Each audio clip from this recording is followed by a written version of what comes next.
Bismillahirrahmanirrahim. Terus dia balapan, sengaja nabrakin dirinya ke truk yang lagi berhenti, tepat di depan rumah ceweknya. Kenapa? Pengen nunjukin ke ceweknya, aku gak bisa hidup tanpa kamu.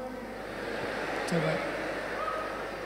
Kenapa bisa kejadian kayak gini? Karena hatinya tidak dikuatkan. Kenapa ada orang yang berkali-kali diputusin, tetap aja datang lagi. Kuat banget tuh hatinya. Berkali-kali diputusin, datang lagi. Bukan datang ke yang lain, datang ke yang sama. Sampai orang yang putusinnya, yang putus asa memutuskan, akhirnya menerima. Nah, di sini berarti bukan soal layak dan tidak, soal siapa yang paling sabar ya. Kan kata Umar bin Khattab, rahasia kemenangan dalam satu pertarungan, ini yang ngomong jawaranya ya, Umar bukan saya. Kalau saya mungkin bukan petarung, kalau Umar kan petarung. Dia ngomong apa? Rahasia kemenangan dalam satu pertarungan bukan teknik, bukan kekuatan fisik, tapi ketahanan, kesabaran. Siapa yang paling sabar, dia yang akan menang. Siapa yang paling sabar sampai ronde 10, maka dialah yang menang. Begitu juga dalam kehidupan, siapa yang paling kuat, dialah yang akan sukses, yang paling sabar. Ternyata kadang Allah menolong kita bukan dengan cara buat hidup kita gak ada masalah. Justru kadang masalah itu kuliah buat kita. Masalah itu nyantri buat kita. Masalah itu kursus buat kita, biar kita mengerti kebaikan. Mengerti artinya menjadi orang yang tangguh. Tapi Allah kuatkan hati kita. Sehingga kita berbaik sangka. Ihfazillah yahfazka. Jaga Allah, Allah jaga kamu. Berbaik sangka kepada Allah. Misalnya lagi ada musibah. Oh, kayaknya Allah mau ganti yang lebih baik nih. Kayak gitu. Ada musibah langsung berbaik sangka, Allah mau ganti yang lebih baik. Istri saya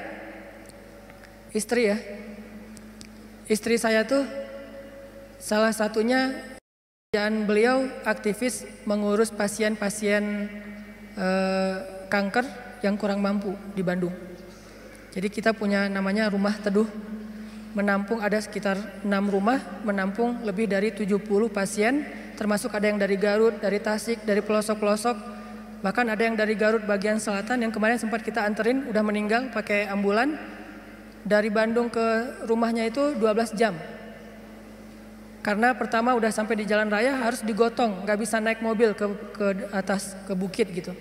Gotongnya aja sejam.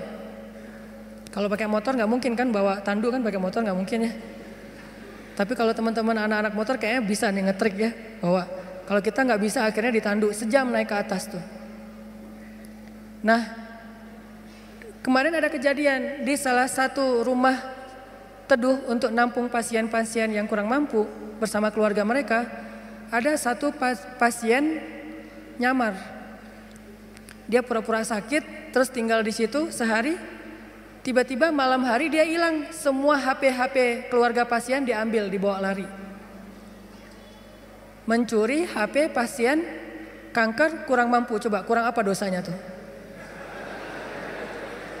Mencuri HP, nyopet HP orang di mall masih mending, dosa lah ya. Tapi nggak dosa segede itu ya, nggak berlipat-lipat. Ini dosanya apa? Mencopet, mengambil HP keluarga pasien kanker kurang mampu. Yang di HP itu satu-satunya alat untuk komunikasi, ngurus pengobatannya. Kita nelpon mereka juga di situ, nelpon dokter lewat HP itu, diambil sama dia. Hilang sekitar 5 HP, 5 pasien. Langsung kita coba snapgram di sosial media. Dalam hitungan jam Allah ganti HP yang lebih bagus, jumlahnya 2 kali lipat. Itu juga kita stop, kalau enggak mungkin 10 kali lipat jumlahnya, bisa jualan HP itu. Kita taruh Instastory, kita butuh HP nih, ada 5 pasien kita yang kehilangan HP dalam satu musibah, mudah-mudahan Allah ganti yang lebih baik. Ternyata langsung pada ngejapri, saya ganti. Bukan HP bekas, HP baru yang harganya mungkin lebih mahal berkali-kali lipat dari yang hilang. Dan jumlahnya berkali lipat dari yang hilang. Hilang 5, yang udah terkumpul dalam hitungan 1 jam 10. Itu langsung kita stop, kalau enggak bisa 100 tuh. Lumayan kan, bisa buka lapak lagi tuh. Nah ternyata benar kalau kita berprasangka baik ke Allah, akhirnya mereka pas dikasih HP yang baru bingung. Pak ini gimana cara memakainya nih? Karena HP yang mereka selama ini kan yang HP hitam putih yang agak gede yang bisa ngelemparin maling ya. Sekarang HP-nya slim, warna, bisa selfie. Mudah-mudahan sih nggak sibuk selfie ya. Nah alhamdulillah dikasih yang lebih baik. Coba berprasangka aja sama Allah. Dan itu mudah banget bagi Allah. Saya juga pernah hilang HP. Malam-malam mau ada acara tahajud bareng. Bangun tidur karena udah telat bangunnya. Acara tahajud jam 2, saya bangun di rumah jam 2. Kan telat banget tuh berangkat ke tempat masjidnya setengah jam paling cepat. Akhirnya karena panik saya ambil HP jatuh. Pas jatuhnya itu bagian layarnya langsung pecah, gak bisa lagi dipakai digit. Wah HP saya hilang, langsung doa Allahumma ajurni fi musibati wakhluf li khairam minha. Ya Allah beri saya pahala dalam musibah saya, beri saya ganti yang lebih baik darinya. Waktu itu HP saya HP harga 2 juta. Paginya jam 10 pagi Allah ganti dengan Samsung Note 5 yang waktu itu harganya masih 10 juta. Coba langsung cash langsung dikasih sama Allah. Gimana caranya? Allah yang punya cara. Dan kita nggak harus tahu caranya karena ayatnya juga wa yarzuqhu min haitsu la yahtasib. Dari jalan yang Allah yang kalian tuh nggak pernah duga. Prasangka baik sama Allah. Ditolak, oh berarti akan diberikan yang lebih baik dari ini. Ditolak lagi, oh berarti lebih baik lagi. Cari lagi yang lebih baik, ditolak lagi. Makanya nyari yang terbaik. Begitu ditolak, Allah berarti akan menggantikan yang lebih baik dari dia. Itu ada cewek, Masya Allah, berhijab, hafal Al-Quran, juz 30. Lancar. Ini kayaknya tipe saya banget nih. Jadi saya gak perlu repot-repot ngajarin Al-Quran ke anak saya. Udah ada mamanya. Ini kayaknya cewek yang setia, keibuan. Kayaknya dia gak senang keluar, lebih senang di rumah. Pas banget dengan tipe kita misalnya. Ternyata pas datang ditolak. Maaf saya udah tunangan. Lagi-lagi kayak gitu ya. Gak survei dulu sih, langsung datang aja. Karena gak ada surveinya, datang ditolak. Oh mudah-mudahan dikasih yang tadi juz 30. Karena ditolak dikasih yang 30 juz. Tapi sekarang masih juz 30 juga bertahap. Pas sudah nikah nanti dia hafal Quran jadi 30 juz. Bisa kayak gitu, bisa banget. Kerjaan, ada satu kerjaan yang kita gak berhasil, satu usaha nih. Lagi mulai usaha kecil, modal 1 juta usaha. Ternyata ada yang gak jujur, kita ketipu, gagal. Jangan langsung berburuk sangka ke Allah, apa maunya lagi Allah nih. Saya kan melakukan usaha ini gara-gara saya meninggalkan riba. Masa saya meninggalkan riba tapi malah makin sulit?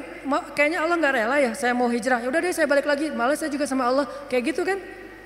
Berarti kita sudah berburuk sangka kepada diri kita sendiri. Harusnya, oh Allah gak mau ngasih saya rezeki yang receh kayak gini nih. Makanya dibikin ini ada masalah dikit, dikasih rezeki yang lebih besar. Usaha lagi.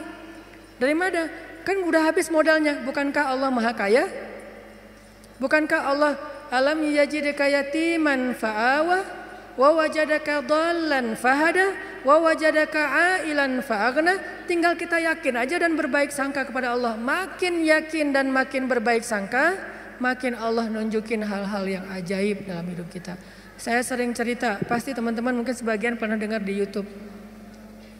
Gimana saya ngebuktiin kebesaran Allah dengan sedikit mengambil resiko gambling, yaitu berangkat ke luar negeri gak punya modal sama sekali. Gak bawa duit, 1 rupiah pun gak bawa, berangkat ke luar negeri. Terus apa keyakinan saya? Baik sangka kepada Allahnya. Saya cuma berbaik sangka waktu itu Allah di Indonesia sama Allah di Mesir itu sama. Beda gak Allah di Indonesia dengan di Mesir? Sama kan ya?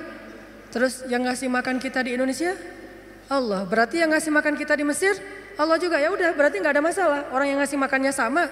Kecuali yang ngasih makannya beda. Di Indonesia yang ngasih makan ayah, berarti di Mesir harus cari ayah mertua. Ayah bukan pemberi makan, tetapi ayah yang dengan lewat dialah Allah memberi kita makan. Tapi punya cara yang lain, Allah lah pemberi makan. Akhirnya saya berangkat. Allah di Indonesia dengan Allah di Mesir sama. Apakah Allah akan mengecewakan hambanya yang berbaik sangka? Enggak, ternyata terbukti banget teman-teman. Saya malah merasa sangat diperlakukan dengan istimewa oleh Allah sepanjang perjalanan sampai pulang lagi ke Indonesia. Enggak kelaparan sama sekali. Ikhtiar.